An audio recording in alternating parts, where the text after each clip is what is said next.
Hi everyone, Assalamu alaikum. Welcome my dear lovely viewer, Master House 24. I am Mohammad Mukhtar Hussain, English Mohammad Academy. সবাইকে স্বাগতম শুভেচ্ছা এবং অনেক অনেক ভালোবাসা জানাই। তোমরা যারা 6 থেকে 12 ক্লাসে রয়েছো অথবা স্পেশালি তোমরা এসএসসি এবং এইচএসসি ফাইনাল এক্সাম দিবা এবং তোমরা টেস্ট পরীক্ষা দিবা যারা ক্লাস 10 এ রয়েছো সবার কিন্তু এমন একটি ইম্পর্টেন্ট লিসন রয়েছে যেটা তোমাদের প্রত্যেকেরই আমাদের 24 আওয়ার্স 24 ঘন্টা আমাদের লাগে এমন একটি পার্টস অফ স্পিচ যেটিকে আমরা ভার বলি অর্থাৎ right form of verb how to use in English grammar. আজকের রাইট ফর্ম অফ ভার্বের উপরে 4টা টিপস নিয়ে আলোচনা করা হবে। সেই 4টা টিপস কি জানতে হলে সঙ্গেই থাকবে। আর তোমরা যারা আমার চ্যানেলে নতুন রয়েছে অবশ্যই চ্যানেলটি সাবস্ক্রাইব করে রাখবে। নিত্য নতুন ভিডিও নোটিফিকেশন মোবাইল ল্যাপটপ কম্পিউটারে নিয়মিতভাবে পেতে চাইলে আর যারা সাবস্ক্রাইব করছো thank you so much. So no matter now go to our whiteboard that understand today's lesson right form of verb how to use in English grammar. শিখে নাও shortcut rules for GPA 5 in any competitive exam. So get start. Hello my dear lovely viewers, about right form of verbs how to use in English grammar. শিখে নাও shortcut rules for GPA 5 in any examination.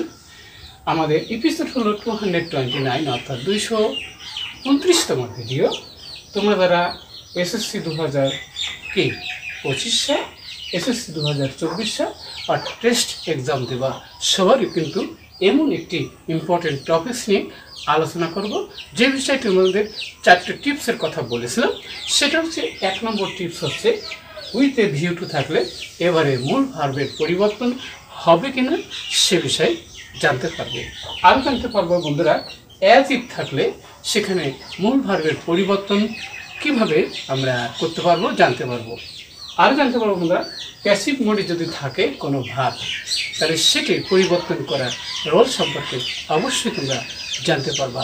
আর একটি important topics রয়েছে সেটি হচ্ছে যে ভার্বের সাথে কখন আইএনজি যোগ করতে হয় সেই 4টি বিষয়টি অবশ্যই তোমরা আজকের ভিডিও থেকে জানতে চলেছে।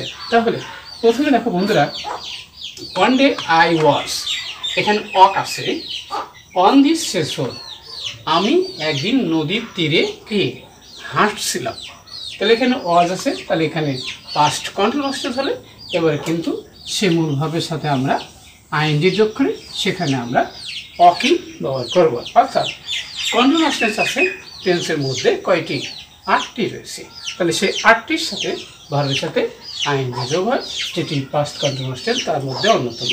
অবশ্যই বিষয়টি ক্লিয়ার হয়েছে। At the time I এখানে বন্ধুরা make a very strange Discovery সেই সময় আমি একটি বিচিত্র বিষয় আবিষ্কার করেছিলাম। তাহলে সেখানে বন্ধুরা পাস্ট টেন্স হলে এখানে মেক আছে তাহলে মেকের পাস্ট টেন্স আমরা জানি কি made MADE made past indefinite tense. আমি আবিষ্কার করেছিলাম একটি বিচিত্র বিষয় বা ঘটনা। সেটা কি ছিল? আই ওয়াজ অ্যালার্ম আমি আতঙ্কিত হয়েছিলাম to see the print of a barefooted man in the sand বালির উপরে একটা খালি পায়ের মানুষের পদচিহ্ন দেখতে পেয়েছিলাম। এখন বলছে আই স্টুড আমি দাঁড়িয়েছিলাম কেসে অ্যাজ ইফ যেন তাহলে আমি দাঁড়িয়েছিলাম অ্যাজ ইফ থাকলে অ্যাজ ইফের প্রথম অংশ পাস্ট টেন্স হলে পরের অংশ পাস্ট পারফেক্ট টেন্স হয় সেটি হচ্ছে বন্ধুরা এখানে কি তাহলে আমাদের উত্তরটি হবে কি এখানে আমরা লিখবো যে হ্যাড বিন। ওকে তাহলে এখানে আমরা বুঝতে পারলাম যে অ্যাজ ইফের প্রথম অংশ পাস্ট টেন্স হলে পরের অংশ পাস্ট পারফেক্ট টেন্স হয় যার কারণে আমরা এখানে বি ছিল তাহলে এবারে হ্যাড বিন হলো। অবশ্যই বিষয়টি বুঝতে পারছি। নেক্সট হচ্ছে বন্ধুরা হাউ ডু আছে দ্য ফুট মার্ক গেট দেয়ার এখানে পায়ের চিহ্ন কীভাবে এসেছিল তাহলে পাস্ট টেন্স যদি হয় তাহলে অক্সিলারি ভার্ব হিসেবে আমরা সেখানে কী ব্যবহার করি এখানে ডিড ব্যবহার করব। তাহলে সেখানে ডু থেকে ডিড এখানে এই চিহ্নটি কীভাবে সেখানে এসেছিল লোকজন নাই কেউ নাই তাহলে সেটা কীভাবে দেখা গেল পায়ের চিহ্ন।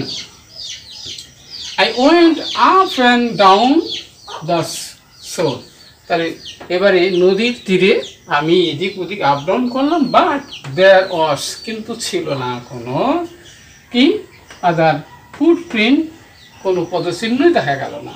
টু বি এখানে আছে, বির পরে তাহলে প্যাসিভ মোডে থাকলে এখানে সি আছে, তাহলে আমরা প্যাসিভ ভয়ের কথা বলছিলাম যে প্যাসিভ মোডে থাকলে ভার কি হয় পাস্ট পার্টিসিপল, অর্থাৎ সি থেকে আমরা জানি কি সিন হবে, অর্থাৎ দেখা গিয়েছিল। এবার বলছে আই আছে, আই ক্লাইম মানে কি ওঠা, তাহলে আমি কি উঠেছিলাম আপ এ লিটিল হিল, ছোট্ট একটা পাহাড়ের উপরে উঠেছিলাম, তাহলে ক্লাইম্ড পাস্ট টেন্স হলে আমি কি ক্লাইম্ব থেকে ক্লাইম্ড, অর্থাৎ পাস্ট টেন্স হয়ে গেল।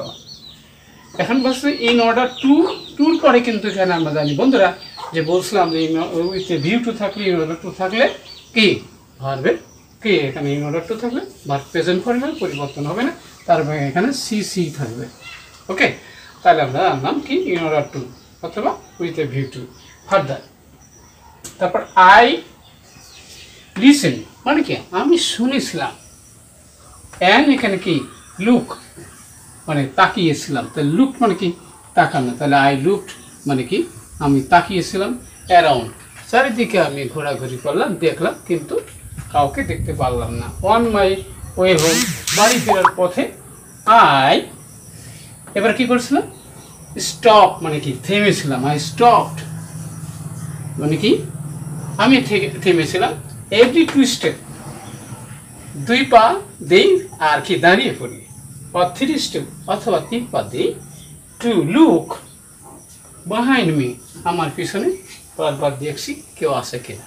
ওকে, তারপর কি আছে আই থট মানে আমার চিন্তা হলো মনে হলো, দেয়ার ওয়ার ভায়োলেন্ট পিপুল সেখানে কিছু সন্ত্রাসী বা খারাপ লোক কি আছে, এখানে ওয়েট রয়েছে, তাহলে আমরা জানি পাস্ট কন্টিনিউয়াস টেন্স হলে এখানে আমরা ওয়েটিং অর্থাৎ অপেক্ষা করছে, for me at a distance দূরে আমার জন্য কেউ অপেক্ষা করছে।